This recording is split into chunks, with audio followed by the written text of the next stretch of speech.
Dans les registres par Oatio de Lyon, 43 enfants sont morts en une seule nuit. Tous portèrent des prénoms catholiques. Tous étaient officiellement orphelins, mais aucun d'eux n'était ce qu'ils prétendaient être. Si cette histoire vous intrigue, abonnez-vous à la chaîne et dites-moi en commentaire de quelle ville vous nous écoutez.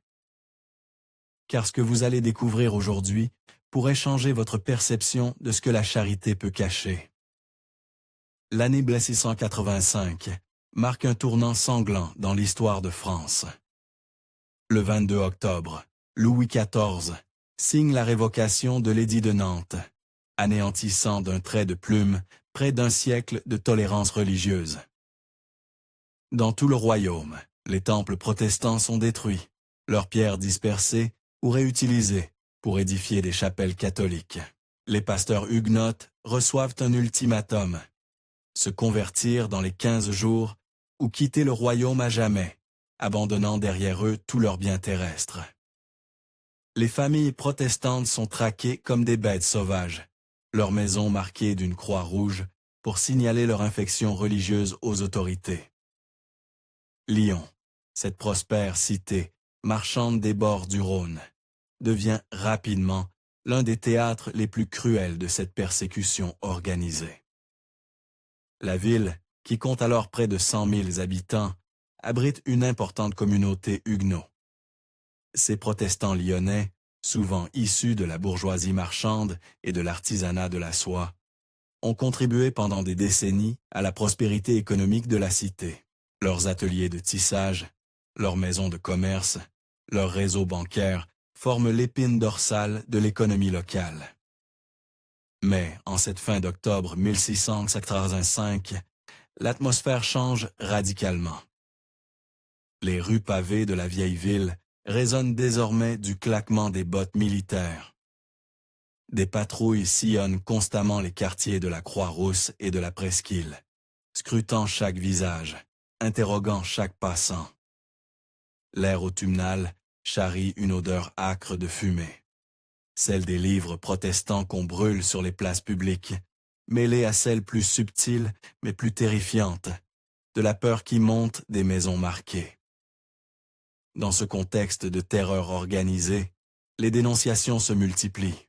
Voient un jaloux, débiteur mal intentionné et concurrent cupide, tous trouvent dans la persécution religieuse un moyen commode de régler leur compte personnel. Il suffit de murmurer qu'on a entendu chanter des psaumes en français dans telle maison, qu'on a vu tel bourgeois éviter ostensiblement la messe dominicale, qu'on soupçonne telle famille de pratiquer encore le culte réformé en secret. Les accusations pleuvent, vraies ou fausses, et les arrestations suivent inexorablement. C'est dans cette atmosphère empoisonnée que la famille du Vernois fait son entrée dans l'histoire. Antoine du Vernois, patriarche de 52 ans, incarne parfaitement la bourgeoisie lyonnaise, qui a su prospérer dans les remous politiques et religieux du grand siècle. Enrichi par le commerce de la soie et les transactions bancaires, il a su naviguer habilement entre les différentes factions qui se disputent le pouvoir local. Son hôtel particulier, situé rue de la Monnaie, près de la place Bellecour, témoigne de sa prospérité. Cette demeure de 3 étages, aux façades ornées de sculptures délicates et aux jardins soigneusement entretenus, rivalise avec les plus belles demeures de la noblesse locale. Antoine du Vernois, homme de stature imposante au visage austère, encadré d'une barbe grisonnante soigneusement taillée, affiche une dévotion exemplaire qui force l'admiration de ses contemporains. Chaque matin, à 6 heures précises, il assiste à la messe dans la chapelle privée de sa demeure. Une merveille d'architecture baroque, ornée de marbre polychrome et de dorures éclatantes. Ses prières, récitées d'une voix grave et pénétrée, résonnent dans l'espace sacré avec une ferveur qui émeut ses domestiques et impressionne ses invités. Après cet exercice spirituel, il se rend à ses affaires, en arborant ostensiblement un crucifix d'or massif, cadeau, dit-on, de l'archevêque lui-même, qui brille sur sa poitrine comme un phare de foi dans les tempêtes du siècle. Marguerite du Vernois, son épouse, femme de 48 ans aux traits délicats, mais au regard d'une acuité redoutable, organise régulièrement des œuvres de charité sous les auspices de la confrérie du Saint-Sacrement. Cette société secrète, dissoute officiellement par Louis XIV en 1666, mais qui continue d'agir dans l'ombre, trouve en Madame Duvernoy une âme dévouée et une organisatrice hors pair. Ces salons, fréquentés par l'élite religieuse et sociale de Lyon, deviennent rapidement des centres névralgiques où se tissent les réseaux d'influence qui dirigent la cité. Sa piété, ostensible mais sincère, s'exprime dans des gestes spectaculaires, distribution de vivres aux pauvres, financement de processions religieuses, entretien d'autels dans les églises de la ville. Ensemble, Antoine et Marguerite Duvernoy incarnent la parfaite famille catholique que le royaume de France souhaite voir prospérer. Leurs 3 enfants, Antoine le Jeune, âgé de 23 ans et destiné à reprendre les affaires familiales, Marguerite Françoise, 19 ans, promis à un mariage avantageux avec un gentilhomme de la région, et Louise Alexandre, 16 ans, destiné à l'état ecclésiastique, ont reçu une éducation irréprochable dans les meilleurs collèges religieux du royaume. Leur maintien, leur culture, leur dévotion affichée en font des modèles pour la jeunesse catholique de leur époque. C'est donc avec une surprise, mêlée d'admiration, que l'ensemble de la société lyonnaise accueille l'annonce faite par Antoine Duvernoy en novembre 1685, moins d'1 mois après la révocation de l'édit de Nantes. Dans un geste qui semble inspiré par la providence divine, il annonce publiquement son intention de financer la construction d'un hospice pour orphelins. Le projet, présenté avec une éloquence touchante devant l'archevêque de Lyon, Camille de Neuville de Villeroy, dans la splendeur de son palais archiépiscopal, suscite l'admiration générale et les bénédictions du haut clergé. En ces temps troublés, déclare Antoine Duvernoy, d'une voix émue devant l'assemblée des notables réunis pour l'occasion. Où tant d'enfants innocents se retrouvent abandonnés sur les routes du royaume privés de parents par les calamités du siècle, il est du devoir de tout bon chrétien d'ouvrir son cœur et sa bourse pour secourir ces petits êtres sans défense.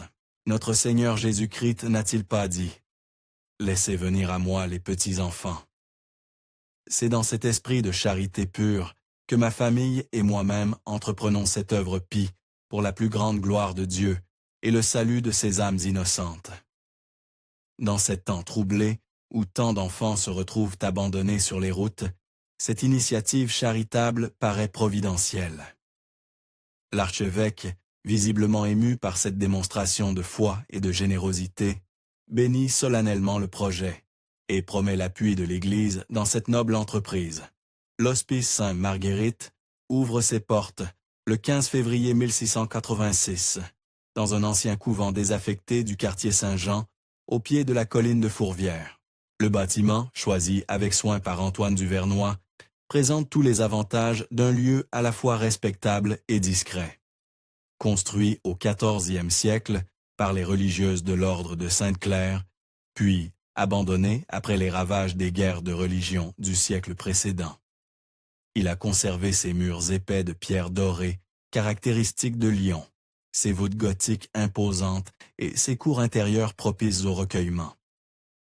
Les travaux de rénovation, menés tambour battant pendant tout l'hiver 1685-1686, ont transformé l'ancienne structure monastique en un établissement moderne et fonctionnel. Les cellules des religieuses ont été agrandies pour former des dortoirs, pouvant accueillir chacun une vingtaine d'enfants. L'ancienne chapelle, magnifiquement restaurée avec des fonds apparemment illimités, brille de nouveaux dorures et de vitraux flambant neufs. Les cuisines, équipées des dernières innovations culinaires, peuvent le nourrir jusqu'à 200 pensionnaires. Les jardins, redessinés par un maître jardinier venu spécialement de Versailles, offrent des espaces de promenade et de jeux qui font l'admiration des visiteurs. Mais c'est surtout l'organisation interne de l'hospice qui révèle la minutie avec laquelle le projet a été conçu. Chaque détail semble avoir été pensé pour impressionner les visiteurs et rassurer les bienfaiteurs. Les dortoirs, aux murs blanchis à la chaux et aux fenêtres garnies de rideaux immaculés, respirent la propreté et l'ordre. Les salles de classe, équipées de pupitres neufs et de tableaux d'ardoise, témoignent de l'attention portée à l'éducation des pensionnaires. L'infirmerie, dotée des instruments médicaux les plus modernes, montre le souci de préserver la santé des enfants. Sœur Thérèse de la Croix, religieuse de l'ordre des filles et de la charité, est nommée supérieure de l'établissement. Cette femme de 45 ans, au maintien rigide et aux yeux d'un bleu glacial, a la réputation d'être aussi compétente qu'inflexible. Issue d'une famille de petite noblesse appauvrie de la région de Bourg-en-Bresse, elle a consacré sa vie au service de Dieu, après avoir pris le voile à l'âge de 18 ans. Sa formation rigoureuse dans les couvents les plus stricts du royaume, sa connaissance parfaite de l'administration religieuse et sa réputation d'intransigeance morale en font, aux yeux d'Antoine Duvernois, la personne idéale pour diriger son hospice. Sœur Thérèse de la Croix apporte à sa fonction une méthode et une rigueur qui forcent l'admiration de ses supérieurs ecclésiastiques. Chaque journée à l'hospice est minutieusement réglée. Lever à 5 heures, prière matinale, toilette collective, petit déjeuner frugal mais nourrissant, leçons de catéchisme, travaux manuels, repas de midi, temps de récréation surveillé, études, prière vespérale, souper et coucher à 8 heures. Ah, cette discipline monastique, appliquée avec une fermeté bienveillante, semble transformer les enfants les plus rebelles en modèles de piété et d'obéissance. Dès les premiers jours, l'hospice reçoit un flot constant d'enfants. Ils arrivent par petits groupes, généralement au crépuscule, quand les rues de Lyon se vident de leurs passants, toujours accompagnés d'un sergent du guet en uniforme impeccable et d'un clerc qui établit méticuleusement leur identité. Cette procédure, présentée comme nécessaire pour éviter les erreurs administratives, impressionne par son sérieux et sa régularité. Chaque enfant est immédiatement inscrit dans les registres officiels, muni d'un certificat de baptême parfaitement établi et affecté à un dortoir selon son âge et son sexe. Tous sont présentés comme orphelins, trouvés errants dans les rues de Lyon ou dans les campagnes environnantes, victimes des bouleversements politiques et religieux de l'époque. Leurs noms résonnent catholiquement dans l'air froid des soirées d'hiver. Pierre Monclerc, Marie Beaumont, Jean Lalande, Catherine Dufresne, Antoine Bellerive, Marguerite Fontaine. Ces appellations, d'une banalité rassurante, correspondent parfaitement à ce qu'on attend d'orphelins recueillis par la charité chrétienne. Leur certificat de baptême, rédigé d'une écriture soignée sur un parchemin de qualité, porte le sceau de paroisse respectable et la signature de prêtre au-dessus de tout soupçon. Mais Marie-François Leblanc, jeune servante de 19 ans employée aux cuisines de l'hospice, commence rapidement à remarquer des détails troublants qui échappent aux visiteurs occasionnels. Cette fille de fermier, arrivée de sa Bresse natale au printemps 1785 pour chercher du travail à Lyon, possède cette intelligence naturelle et cette capacité d'observation que seule la simplicité peut préserver. Ses yeux noirs et vifs, hérités de sa mère, ne laissent rien échapper. Et son cœur compatissant, formé par les valeurs chrétiennes authentiques de sa famille paysanne, la pousse naturellement vers les enfants les plus malheureux. Marie-François, qui a grandi dans une famille nombreuse et aimante, connaît intimement le comportement des enfants. Elle sait reconnaître les signes de la peur véritable, distinguer la timidité naturelle de la terreur profonde, identifier les traumatismes cachés sous les apparences de la soumission. C'est cette expérience instinctive qui l'alerte dès les premiers jours sur l'étrangeté de ses prétendus orphelins. Ce qui frappe d'abord Marie-François, c'est l'état physique de ses enfants.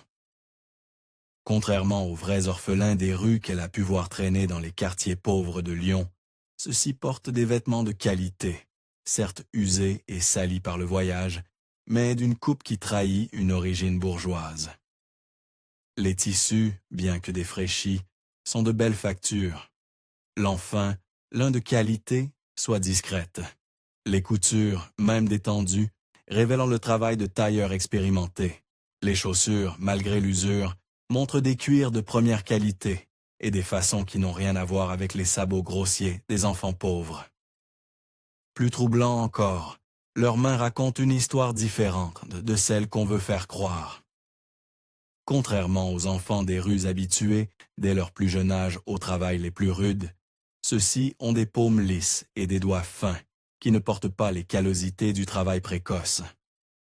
Leurs ongles, bien que sales, conservent une forme soignée qui révèle des habitudes de propreté récentes. Leur corps, malgré la maigreur due aux privations des dernières semaines, témoigne d'une alimentation correcte pendant leurs premières années. Leur taille correspond aux normes de leur âge. Leurs dents sont généralement saines. Leur peau ne porte pas les marques de malnutrition chronique qui caractérisent les enfants abandonnés depuis la naissance. Plus troublant encore, beaucoup de ces enfants semblent terrifiés par la présence des adultes. Ils sursautent au moindre bruit de pas dans les couloirs, se recroquevillent quand un homme en uniforme s'approche d'eux, détournent instinctivement le regard, quand un prêtre leur adresse la parole. Leurs réactions ne correspondent pas, ne s'enseignent pas à la simple timidité d'orphelins habitués à vivre dans la rue, mais révèlent plutôt des traumatismes profonds et récents. Plusieurs d'entre eux présentent des signes physiques inquiétants. Traces de liens au poignet. Contusion partiellement cicatrisée, alopécie localisée qui peut résulter d'un stress intense. Certains refusent obstinément de parler, se contentant de hocher la tête ou de secouer négativement quand on leur pose des questions. D'autres ne cessent de réclamer leurs parents en sanglotant, avec une insistance qui surprend chez des enfants supposés orphelins depuis des mois. « Je veux ma maman », pleure-t-il, en tendant les bras vers des fantômes que personne d'autre ne voit. « Où est papa? Quand est-ce qu'il va venir me chercher ?» demande-t-il avec une naïveté déchirante qui serre le cœur de Marie-Françoise. Ces manifestations de détresse sont systématiquement interprétées par sœur Thérèse comme des fantasmes d'enfants perturbés par leur abandon. Il est fréquent, explique-t-elle aux visiteurs d'un ton docte, que les orphelins s'inventent des parents imaginaires pour supporter leur solitude. C'est un mécanisme de défense de l'âme enfantine que notre amour et notre patience finiront par guérir. Cette explication, qui satisfait les adultes pressés de rassurer leur conscience, ne convainc pas Marie-Françoise, dont l'instinct maternel décèle dans ses pleurs, autre chose que des caprices puérils. Les semaines passent, et l'hospice Sainte-Marguerite gagne rapidement une réputation enviable dans tout Lyon. Les notables de la ville viennent régulièrement visiter l'établissement, attirés par les récits élogieux qui circulent dans les salons et les sacristies. Ces visites, soigneusement orchestrées par sœurs Thérèse et Antoine Duvernois, offrent un spectacle édifiant qui ne manque jamais d'émouvoir les spectateurs. Les visiteurs sont d'abord accueillis dans le grand salon de réception, une pièce magnifiquement aménagée qui témoigne du bon goût et de la générosité des fondateurs. Les murs, tendus de soie lyonnaise aux motifs floraux délicats, sont ornés de tableaux religieux de grande valeur. Une nativité attribuée à l'école de Lebrun, une sainte famille dans le goût de Minard, un saint Vincent de Paul distribuant l'aumône qui semble avoir été commandé spécialement pour l'occasion. Un grand portrait de Louis XIV en majesté, surmonté d'un crucifix d'ébène et d'ivoire, domine l'ensemble et rappelle que cette œuvre charitable s'accomplit sous les auspices du roi très chrétien. Après avoir pris un rafraîchissement dans ce cadre solennel, les invités sont conduits dans une visite minutieusement réglée de l'établissement. Ils parcourent d'abord les dortoirs, où les enfants, impeccablement alignés dans leurs lits aux draps immaculés, récitent des prières d'une voix unanime. Le spectacle de ces jeunes voix pures, s'élevant vers le ciel dans un concert de dévotion, ne manque jamais de tirer des larmes aux dames de la bonne société lyonnaise. Puis vient la visite des salles de classe, où les orphelins, sagement assis derrière leur pupitre, font une démonstration de leur progrès en lecture, écriture et calcul. Leurs cahiers, aux pages parfaitement tenues, révèlent d'une éducation soignée, qui force l'admiration. Leurs réponses aux questions du catéchisme, données d'une voix claire et assurée, témoignent d'une instruction religieuse exemplaire. « Qui nous a créés ?» demande sœur Thérèse d'une voix forte. « Dieu nous a créés », répondent les enfants en chœur. Pourquoi Dieu nous a-t-il créés? Pour le connaître, l'aimer et le servir en cette vie, et être heureux avec lui dans l'autre. Antoine Duvernois organise même des démonstrations publiques de spécial, généralement le dimanche après-midi, où les orphelins donnent un véritable spectacle de piété. Vêtus d'uniformes impeccables, blouse blanche pour les filles, tunique grise pour les garçons, tous ornés d'une croix brodée sur la poitrine. Ils récitent le catéchisme avec une perfection qui émeut les spectateurs. Leur voix, entraînée par un maître de chant venu de la maîtrise de la cathédrale, s'élève dans des cantiques d'une beauté saisissante. Le pange lingois de la fête Dieu, le veni créateur de la Pentecôte, l'Ave Maris Stella de l'Assomption, résonne sous les voûtes gothiques avec une pureté angélique qui transporte l'assistance. Ces spectacles connaissent un succès considérable.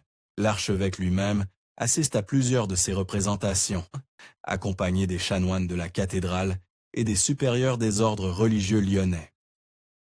L'intendant royal de la Généralité de Lyon, représentant direct de l'autorité royale, snore le hospice de sa visite et fait rédiger un rapport élogieux qui parvient jusqu'à Versailles. Des délégations d'autres villes viennent étudier cette organisation modèle pour la reproduire dans leurs propres établissements. La réputation de l'hospice dépasse rapidement les frontières du royaume. Des diplomates étrangers, curieux de voir cette réalisation exemplaire de la charité française, demandent à visiter l'établissement.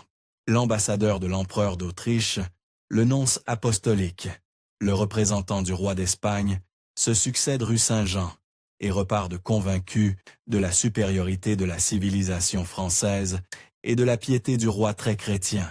Pourtant, Marie-François observe des phénomènes de plus en plus inquiétants que ses visiteurs illustres ne perçoivent pas. Son travail aux cuisines lui donne accès à des espaces et des moments que les visites officielles ne révèlent jamais. C'est dans l'intimité du quotidien, loin des regards extérieurs, que se dévoile la véritable nature de l'hospice. Certains enfants, pendant leur sommeil, marmonnent des phrases dans ce qui semble être un français différent, aux accents et aux tournures qu'elle ne reconnaît pas immédiatement. Elles finissent par comprendre qu'il s'agit de la langue française, mais déformée par des prononciations et des syntaxes qui ne correspondent pas au français catholique qu'on enseigne dans les écoles paroissiales. Ces enfants parlent le français des psaumes huguenots, avec ses inflexions particulières que donne la récitation des textes bibliques dans la traduction d'Olivetan, différente de la Vulgate latine utilisée par l'Église catholique. D'autres, quand ils croient être seuls, esquissent des gestes de prière qui ne correspondent pas au rituel catholique qu'on leur enseigne obstinément.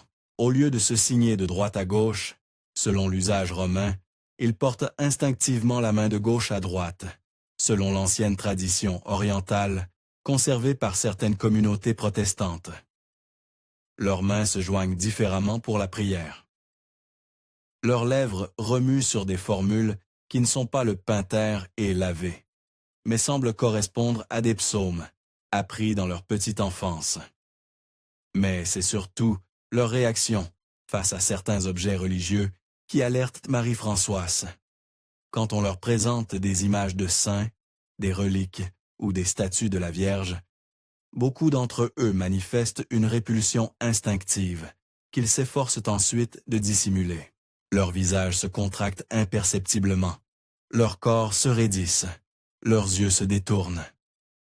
Cette réaction, qu'un observateur superficiel pourrait attribuer à la timidité, révèle en réalité le conditionnement religieux de leur petite enfance. On leur a appris que ces objets sont des idoles proscrit par les Écritures. Un incident particulier marque profondément la jeune servante et confirme ses soupçons naissants. Par une nuit de mars 1686, elle est réveillée par des gémissements provenant du dortoir des petites filles. En s'approchant discrètement, éclairée seulement par la lueur vacillante d'une chandelle, elle découvre une fillette de 6 ans, officiellement appelée Catherine Dufresne selon les registres, qui délire de fièvre dans son petit lit de fer. Dans son délire, l'enfant appelle sa mère en répétant d'une voix faible et entrecoupée. « Maman Rachel, où es-tu? Pourquoi tu ne viens pas me chercher? J'ai fait tout ce qu'ils ont dit. J'ai récité leurs prières. J'ai promis d'être sage. Maman Rachel, j'ai si peur. » Ce prénom, distinctement hébraïque, résonne étrangement dans la bouche de cette prétendue orpheline catholique nommée Catherine. Marie-Françoise, émue par la détresse de l'enfant, s'approche pour lui apporter un peu d'eau fraîche et tenter de la consoler. Mais quand elle pose sa main sur le front brûlant de la petite fille, celle-ci ouvre soudain de grands yeux terrifiés et commence à parler dans un mélange de français et de ce qui semble être de l'hébreu. « Shema Israël, Adonai Elohenu, Adonai Echad. » Maman Rachel, dis-les que je sais leurs prières maintenant. Dis-les de me rendre Papa David. Ces paroles, qui sont en réalité le début de la prière fondamentale du judaïsme, glacent de sans attendant de Marie-Françoise.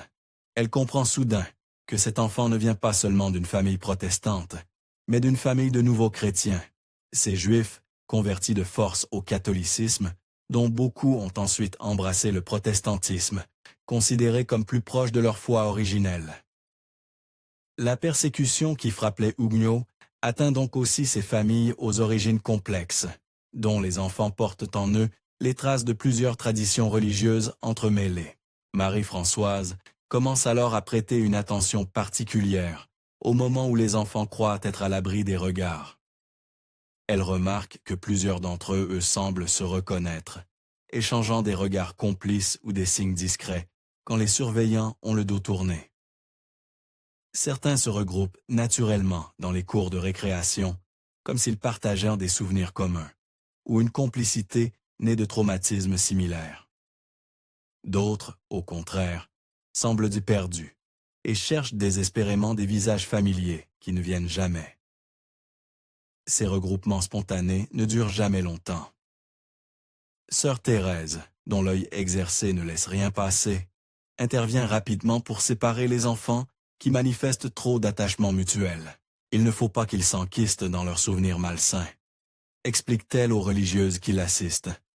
Notre devoir est de les détacher de leur passé douloureux pour les ouvrir à la grâce divine.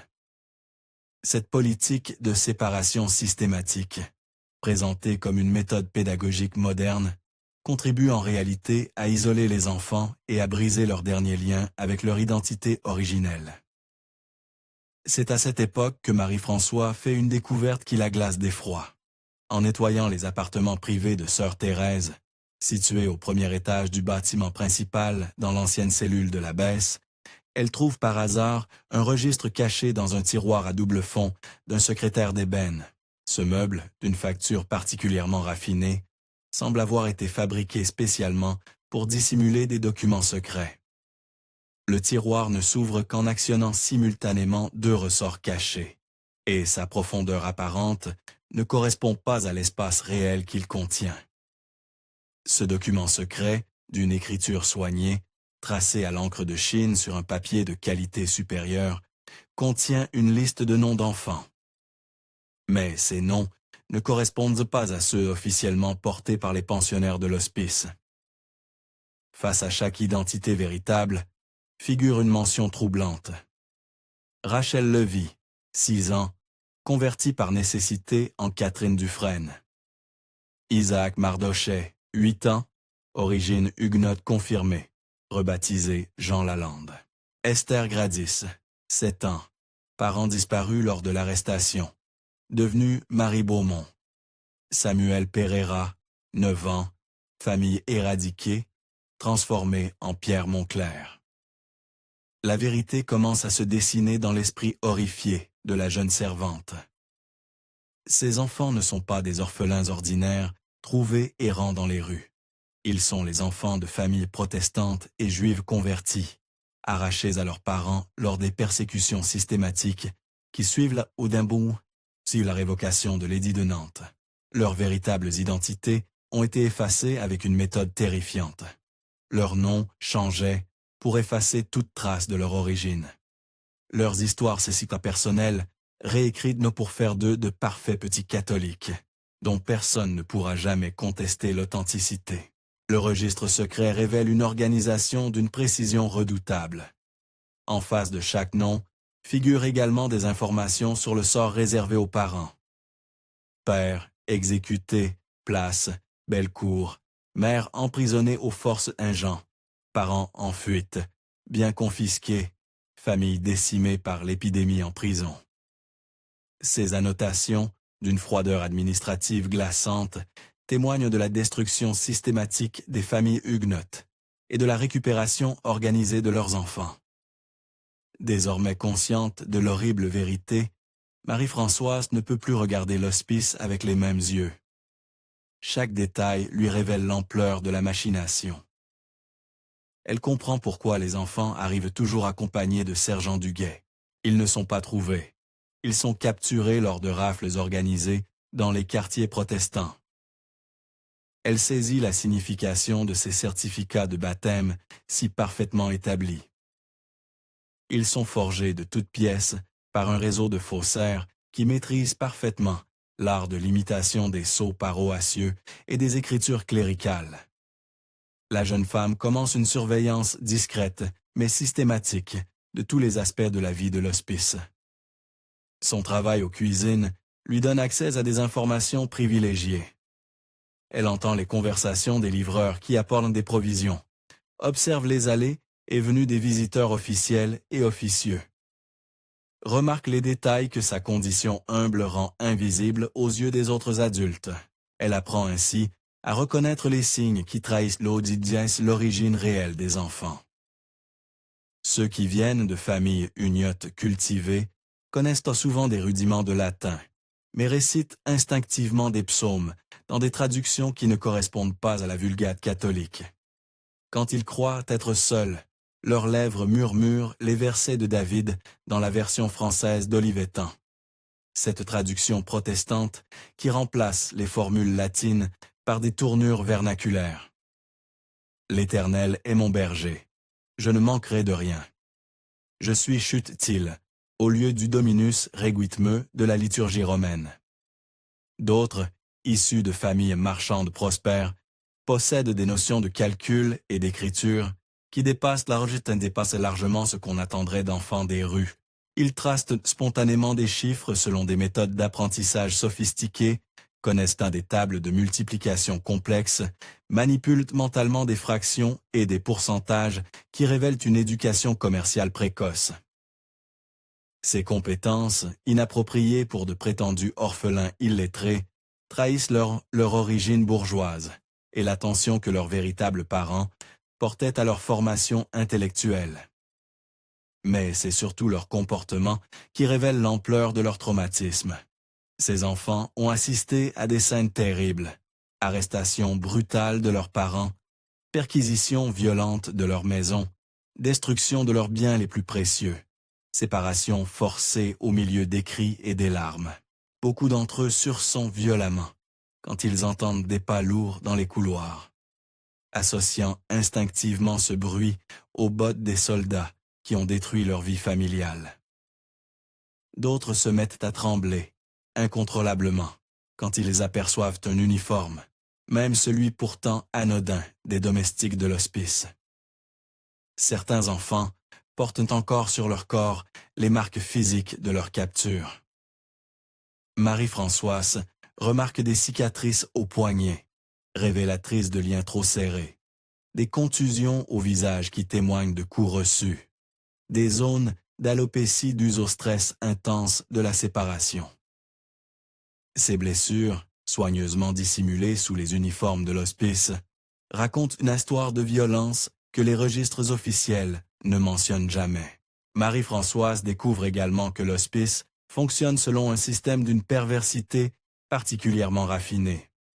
Les enfants nouvellement arrivés sont d'abord isolés pendant plusieurs semaines dans des cellules individuelles situées dans les caves du bâtiment, loin des regards des visiteurs et des pensionnaires déjà adaptés.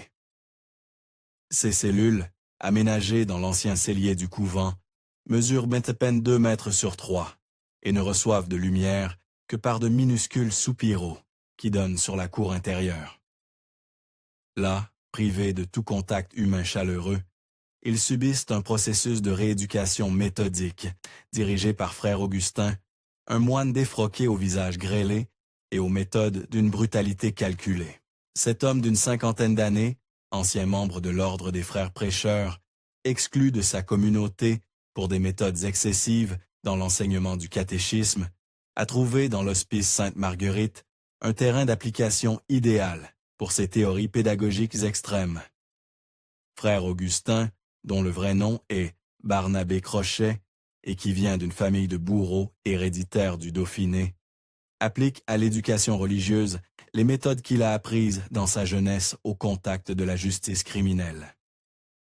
Sa philosophie, qu'il expose volontiers aux rares initiés, repose sur un principe simple. L'âme humaine ne peut accueillir la grâce divine que si elle a été préalablement vidée de toutes ses attaches terrestres. Il faut, dit-il, de savoir, au que briser l'homme ancien, pour que naisse l'homme nouveau. Ces enfants sont souillés par l'hérésie de leurs parents. Seule une purification radicale peut les sauver de la damnation éternelle. Ce processus de purification vise à briser toute résistance psychologique par une alternance savamment dosée de privation physique et de pression psychologique. Les enfants sont privés de nourriture s'ils refusent de réciter les prières catholiques avec suffisamment de conviction. Leurs rations, déjà maigres, sont réduites à quelques bouchées de pain sec et à un peu d'eau, quand ils mentionnent leurs parents ou leur ancienne vie. Ils sont battus à coups de verge s'ils manifestent le moindre signe de rébellion ou s'ils tentent de communiquer entre eux. Enfin, ils sont enfermés dans l'obscurité totale, dans des réduites encore plus exiguës que leurs cellules ordinaires, s'ils persistent à nier les vérités qu'on veut leur inculquer.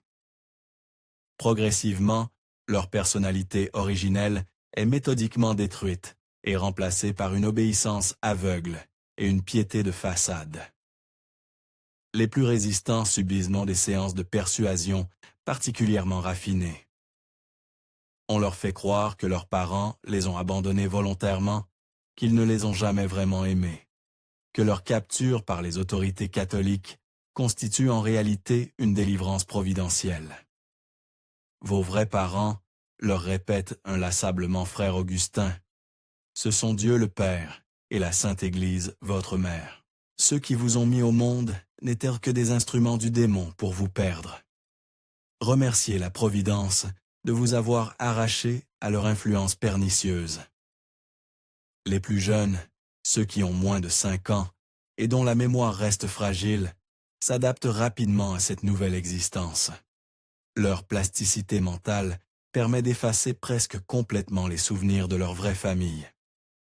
En quelques mois, ils deviennent réellement les orphelins catholiques, compréhendant qu'ils sont, conservant tout au plus quelques réminiscences confuses qu'ils finissent par interpréter comme des rêves.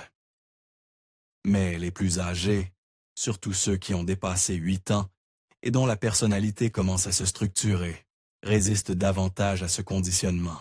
Leur mémoire plus développée conserve des traces indélébiles de leur ancienne vie, le visage de leurs parents, l'odeur de leur maison, le son de leur vraie langue, les gestes de leur vraie religion.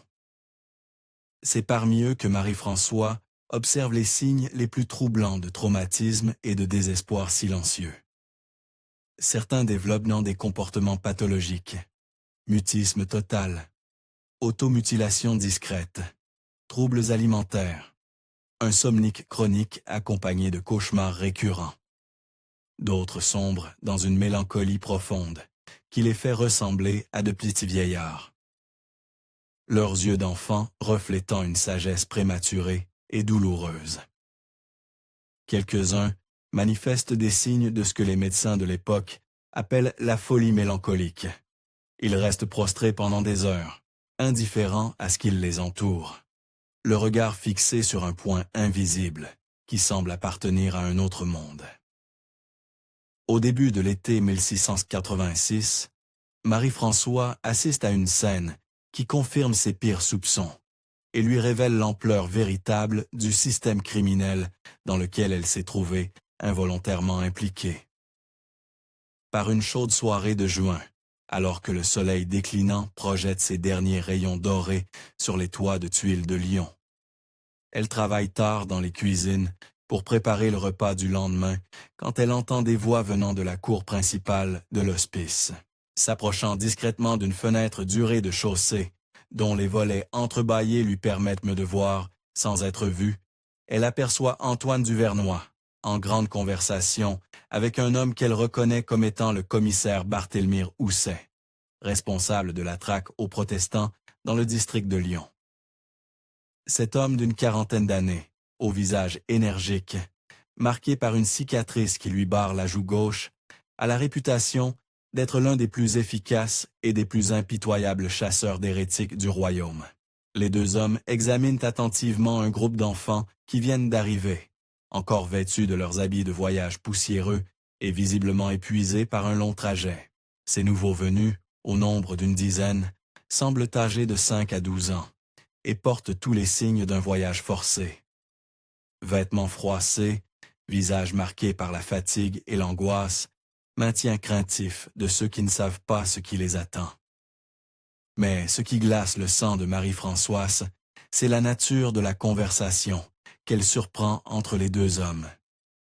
Ils ne parlent pas de charité chrétienne ou de sauvetage d'âmes innocentes, mais d'affaires de commercial, avec un cynisme qui révèle la véritable nature de leur entreprise.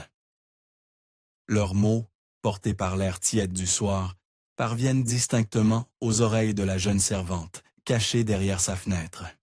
« Voici donc les 10 unités commandées pour ce mois », dit le commissaire Rousset, en désignant les enfants d'un geste qui ressemble plus à celui d'un marchand de bétail qu'à celui d'un sauveur d'âmes. Tous en parfait état, comme convenu. Les plus jeunes ont été pris lors de la rafle de la rue des Trois-Maries. Les plus âgés viennent de la ferme Beauregard, où nous avons démantelé un temple clandestin. Antoine Duvernois examine les enfants avec l'œil exercé d'un expert, évaluant leur état physique, leur âge apparent, leur capacité d'adaptation probable. Excellent travail, commissaire. Ces spécimens me paraissent particulièrement prometteurs. Celui-ci, dit-il, en désignant un garçon d'une dizaine d'années, aux traits fins et au regard intelligent, a visiblement reçu une éducation soignée. Il devrait séduire les familles les plus exigeantes. Et cette petite fille, ajoute-t-il en montrant une enfant blonde aux boucles dorées, fera le bonheur d'une dame de qualité en quête d'une fille adoptive. Puis vient la partie la plus révoltante de leur transaction. Duvernois attire de sa bourse une lourde bourse de cuir qu'il remet au commissaire en prononçant ces mots terrifiants. 20 livres par enfant, comme convenu dans notre accord. Et assurez-vous, comme toujours, que les parents ne puissent jamais les retrouver. Cette somme, considérable pour l'époque, équivaut au salaire annuel d'un artisan ordinaire. Elle révèle l'ampleur des profits que génère ce commerce de la chair humaine et explique l'acharnement des autorités à poursuivre les familles protestantes. Chaque enfant capturé représente non seulement une âme sauvée de l'hérésie, mais aussi une source de revenus substantiels pour tous les maillons de cette chaîne criminelle. « Soyez rassurés », répond le commissaire en empochant la bourse avec un sourire satisfait. La plupart des parents sont déjà morts ou en prison. Ceux qui ont survécu et tenté de fuir n'ont aucun moyen de retrouver leurs enfants. Nous avons pris soin de les disperser dans différents établissements à travers le royaume et leurs nouvelles identités sont parfaitement établies. Dans quelques mois, ces petits hérétiques seront devenus de parfaits catholiques, que leurs propres géniteurs ne reconnaîtraient pas. Cette conversation révèle à Marie-Françoise l'existence d'un réseau organisé qui dépasse largement l'Hospice Sainte-Marguerite. Il ne s'agit pas d'une initiative isolée d'Antoine Duvernois, mais d'un système structuré qui implique les autorités civiles, religieuses et peut-être même militaires. La révocation de l'édit de Nantes a créé une opportunité économique que des hommes sans scrupules exploitent systématiquement, transformant la persécution religieuse en commerce lucratif. Cette nuit-là, Marie-Françoise ne trouve pas le sommeil. Allongée sur sa paillasse dans la petite chambre de service qu'elle partage avec 2 autres servantes, elle entend au-dessus de sa tête les pas des religieuses qui effectuent leur ronde nocturne, les grincements des portes qui se ferment sur les dortoirs des enfants, les échos assourdis des prières vespérales qui montent de la chapelle. Tous ces bruits familiers qui la rassuraient auparavant lui paraissent maintenant chargés de menaces et de sous-entendus sinistres. Elle comprend maintenant que l'Hospice Sainte-Marguerite n'est pas seulement un lieu de conversion forcée, mais un véritable centre de trafic humain organisé. Les enfants protestants sont achetés aux autorités chargées de les capturer, leurs identités effacées avec une méthode terrifiante. Puis ils sont vendus à des familles catholiques riches qui cherchent à adopter des orphelins présentables. Le système est d'une efficacité redoutable et d'une rentabilité considérable pour tous ceux qui y participent. Le processus révèle une organisation d'une complexité diabolique. Les familles uniotes sont d'abord espionnées, dénoncées, puis systématiquement détruites par des arrestations coordonnées qui visent à séparer définitivement les enfants de leurs parents. Les adultes sont emprisonnés dans des conditions telles qu'ils meurent rapidement, tués en tentant de s'évader ou contraints à l'exil dans des conditions qui rendent tout retour impossible. Les enfants, récupérés par ce réseau criminel, sont recyclés dans cette machine à fabriquer de fausses orphelins catholiques. Pour les autorités royales, c'est une triple victoire. Éliminer physiquement la descendance protestante, la remplacer par de nouveaux catholiques éduqués dans l'obéissance absolue et générer des profits qui financent d'autres opérations de persécution. Pour les familles adoptantes, souvent de la haute bourgeoisie ou de la petite noblesse, c'est l'occasion d'acquérir des enfants de bonne éducation sans avoir à s'embarrasser des complications habituelles de l'adoption légale. Mais Marie-Françoise se découvre bientôt que certains enfants ne sont jamais proposés à l'adoption, révélant un aspect encore plus sombre de cette organisation criminelle. Ceux qui résistent trop énergiquement au processus de conversion, qui gardent trop vivace le souvenir de leur vraie famille, qui présentent des signes de maladies physiques ou mentales, ou qui manifestent des tendances considérées comme perverses par leur geôlier, disparaissent tout simplement des registres officiels. Un matin, leur lit est vide dans le dortoir, et on annonce aux autres pensionnaires qu'ils ont été transférés dans un autre établissement, mieux adapté à leurs besoins spéciaux. Cette explication, donnée sur un ton rassurant par sœur Thérèse, satisfait généralement la curiosité des enfants habitués au mouvement constant de population dans l'hospice. Mais Marie-Françoise, qui tient mentalement le compte des arrivées et des départs, remarque que ces transferts ne correspondent jamais à des adoptions réelles. La curiosité de Marie-Françoise, aiguisée par l'horreur de ces découvertes, la pousse à fouiller plus profondément dans les secrets de l'hospice. Elle découvre que le bâtiment possède des caves étendues, creusées dans le rocher calcaire sur lequel est bâti le quartier Saint-Jean. Ces souterrains, bien plus vastes que ne le laissent pas supposer les plans officiels de l'établissement, s'étendent sous l'ensemble du pâté de maisons et communiquent avec d'anciennes carrières médiévales aujourd'hui abandonnées. Ces caves, officiellement utilisées pour le stockage des vivres et des fournitures de l'hospice, recèlent des secrets terrifiants que seuls quelques initiés connaissent. L'accès en est strictement contrôlé par frère Augustin, qui détient les seules clés de certaines sections particulièrement sensibles. Les domestiques ordinaires, y compris Marie-Françoise, n'ont normalement pas le droit de s'aventurer au-delà des celliers destinés aux provisions courantes.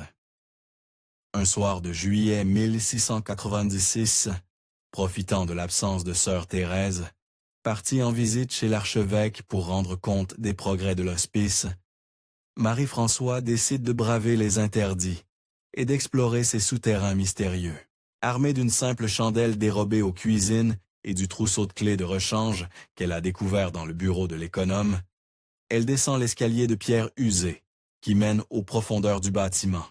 L'air y est humide et froid, chargé d'une odeur de renfermé, mêlée à d'autres effluves plus inquiétants qu'elle préfère ne pas identifier.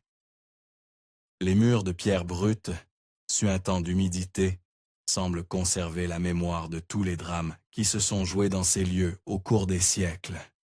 La flamme vacillante de sa chandelle projette des ombres dansantes qui transforment chaque recoin en menace potentielle.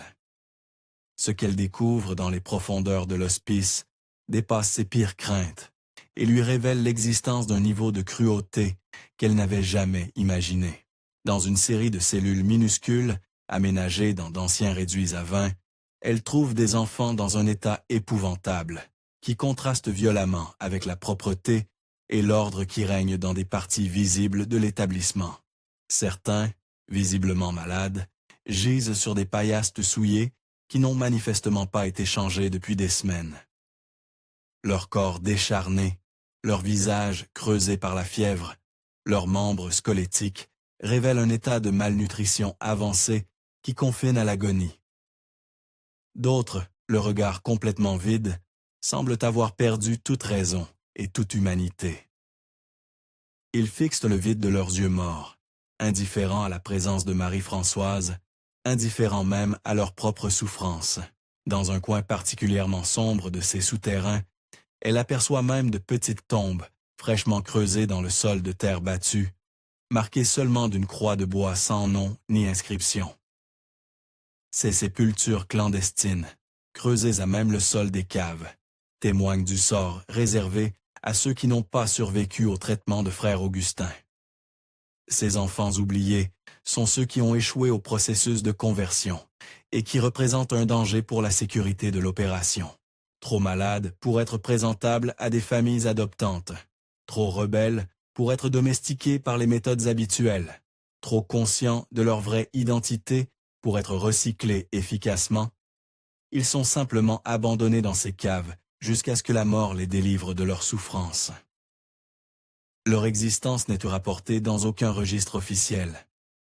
Ils sont devenus des fantômes, des êtres qui n'ont jamais existé selon les archives de l'hospice. Leurs noms véritables sont oubliés, leurs familles détruites, leur existence même niée par ceux qui les ont conduits à cette extrémité. Ils meurent dans l'anonymat le plus complet, sans prière, sans pleureuse, sans même une pierre tombale pour marquer leur passage sur cette terre. Si cette découverte vous donne des frissons, n'hésitez pas à liker cette vidéo et dites-moi en commentaire ce que vous pensez qui va arriver à Marie-Françoise. Car son histoire est loin d'être terminée et les révélations les plus terrifiantes sont encore à venir. Bouleversée par cette révélation ultime qui dépasse tout ce qu'elle avait pu imaginer, Marie-Françoise prend une décision qui va irrémédiablement changer le cours de sa vie. Elle ne peut plus rester passive face à une telle accumulation d'horreurs. Chaque minute qui passe dans cet hospice maudit la rend complice par son silence de crime qui défie l'entendement humain. Mais à qui s'adresser dans une société où tous les pouvoirs semblent ligués pour protéger cette abomination? Les autorités civiles lyonnaises, du plus modeste sergent du guet jusqu'à l'intendant royal, sont non seulement complices mais bénéficiaires directs de ce système. Les autorités religieuses, de l'humble vicaire de paroisse jusqu'à l'archevêque, bénissent cette œuvre de conversion et la présentent comme un modèle à suivre. La famille du Vernois jouit d'une protection qui semble remonter jusqu'aux plus hautes sphères de l'État, protégée par des réseaux d'influence qui la rendent pratiquement intouchable. C'est alors qu'elle se souvient du docteur Étienne Moreau, médecin qui vient parfois soigner les enfants de l'hospice et qui lui a toujours paru différent des autres visiteurs officiels. Cet homme d'une soixantaine d'années, au visage buriné par l'expérience et aux cheveux blancs qui lui donnent un air vénérable, examine les enfants avec une attention particulière, qui va bien au-delà de la simple conscience professionnelle. Contrairement aux autres médecins qui se contentent de diagnostics rapides et superficiels, le docteur Moreau pose des questions détaillées sur l'état de santé antérieur des enfants. S'inquiète de leurs cauchemars nocturnes, observe attentivement leurs réactions quand on évoque leur passé. Marie-François a remarqué qu'ils semblent parfois troublés par certains de leurs symptômes, notant dans un carnet personnel des observations qui ne figurent pas dans les rapports médicaux officiels de l'hospice. Plus révélateur encore, elle a observé que le docteur Moreau manifeste une émotion particulière quand il examine les enfants les plus traumatisés. Ses yeux s'embuent légèrement, ses gestes deviennent plus doux. Sa voix prend des inflexions paternelles qui contrastent avec la froideur professionnelle habituelle des praticiens de l'époque. Cette compassion, qui pourrait passer pour de la simple humanité, cache peut-être des motivations plus profondes. Marie-François décide de lui faire confiance, consciente qu'elle joue sa vie dans cette tentative désespérée. Un matin d'août 1686, alors que le docteur Moreau termine sa visite hebdomadaire dans l'infirmerie de l'hospice, elle l'aborde discrètement dans la cour principale, profitant d'un moment où sœur Thérèse est occupée avec un groupe de visiteurs dans les salons de réception. « Monsieur le docteur », lui dit-elle d'une voix tremblante, en jetant des regards inquiets autour d'elle. « Puis-je vous parler un instant? J'ai des choses importantes à vous révéler sur cet établissement, des choses terribles que personne ne semble voir ou vouloir voir. » L'homme l'observe attentivement, surpris par cette approche inhabituelle d'une simple servante, mais frappé par l'intensité de détresse qu'il lit dans ses yeux. « Que voulez-vous dire, mon enfant? Parlez sans crainte, je vous écoute. » D'une voix de plus en plus assurée, Marie-François lui fait part de toutes ses découvertes. Le registre secret trouvé chez sœur Thérèse, les conversations surprises entre Duvernois et le commissaire Rousset, l'état des enfants cachés dans les caves, les méthodes de frère Augustin, l'ensemble du système criminel qu'elle a progressivement découvert. À mesure qu'elle parle, elle voit le visage du médecin se crisper progressivement, ses traits se durcir, ses poings se serrer involontairement. « Mademoiselle, » lui dit-il, finalement d'une voix sourde, chargée d'émotions contenues. « Ce que vous me révélez confirme hélas mes pires soupçons. Ces enfants présentent effectivement des signes de traumatisme qui ne correspondent absolument pas à l'abandon ordinaire que connaissent les vrais orphelins. Beaucoup d'entre eux parlent dans leur sommeil de parents vivants, de maisons détruites, de voyages forcés, d'arrestations violentes. Leurs symptômes physiques et psychologiques témoignent de violences récentes et de séparations brutales. J'ai toujours su que quelque chose d'anormal se passait dans cet établissement, mais je n'avais pas imaginé l'ampleur de l'horreur que vous me décrivez. » Le docteur Moreau révèle alors à Marie-Françoise un secret qui explique sa sollicitude. Il est lui-même issu d'une famille huguenote, converti de force dans sa jeunesse. J'ai réussi à faire carrière en dissimulant mes origines, mais n'ai jamais oublié les traumatismes de ma propre conversion. Voir ces enfants subir le même sort réveille en moi des blessures jamais cicatrisées. Ensemble, ils élaborent un plan pour documenter les crimes de l'hospice.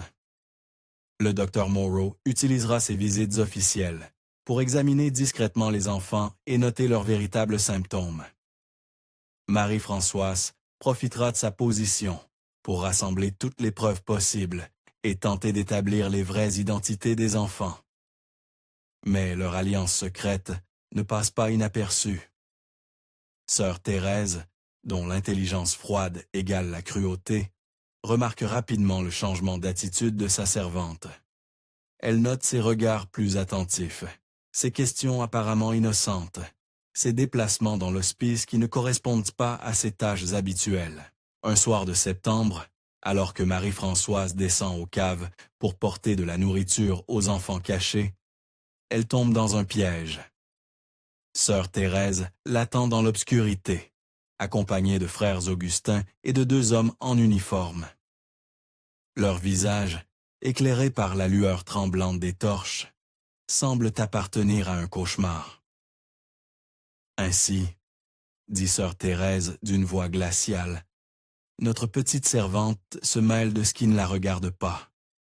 Croyez-vous vraiment, pauvre fille, que votre compassion mal placée puisse arrêter l'œuvre de Dieu? Marie-Françoise, malgré sa terreur, trouve le courage de défier ses bourreaux.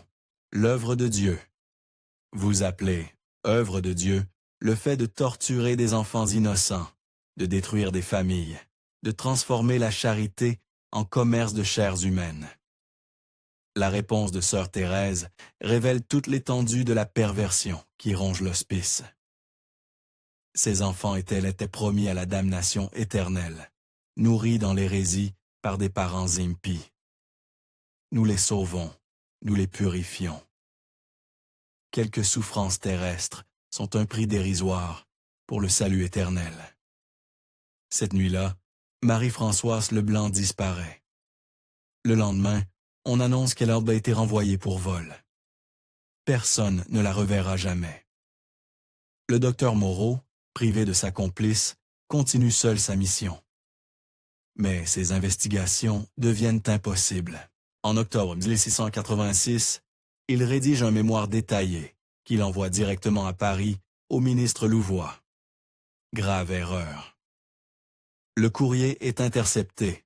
Le docteur Moreau est arrêté, accusé de complicité avec les ennemis du royaume. Officiellement emprisonné, il disparaît en réalité dans les caves de l'hospice, rejoignant Marie-Françoise dans une captivité dont ni l'un ni l'autre ne ressortira. L'hospice continue son œuvre terrible. Entre 1686 et 1690, plus de 800 enfants y transitent. Antoine du Vernois prospère, devenant l'un des notables les plus respectés de Lyon. En 1688, un pamphlet publié à Amsterdam par un pasteur réfugié dénonce nommément l'hospice, provoquant un scandale international. Face aux pressions diplomatiques, Louis XIV ordonne une enquête discrète, menée par Nicolas de la Reynie.